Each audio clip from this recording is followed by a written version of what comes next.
तर बघू शकता इथं खूप छान झाडं आहेत, असे शोची झाडं आहेत हे सगळे, आणि खूप अशी काळी माती आहे. त्याच्यामध्ये कुठलंही रोप लावल्यानंतर लगेचच नाही का यायला मदत होते झाड. तर हे पाहू शकता तुम्ही, हा आहे दगडी पाल्याचं झाड आहे. हे कुठलंही औषध आपलं नाही का जखमेवर वगैरे लावतात ह्याला.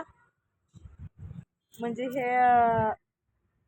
काही जरी आपलं ह्याला झालं तरी नाही का दुखापत, ते वाटून ह्याला लावतात त्या जखमेवर. हे आयुर्वेदिक झाड आहे, हे दगडी पाला, ह्याचं नाव आहे दगडी पाला. तर चला, असेच माझे व्हिडिओ पाहण्यासाठी लाईक करा, पौर्णिमा होम हे चॅनल सबस्क्राईब करा, पुढे नेण्यास मदत करा, सपोर्ट करा, छान कमेंट्स करा, आणि सबस्क्राईब केल्याची जाऊ नका. तर चला, परत भेटू.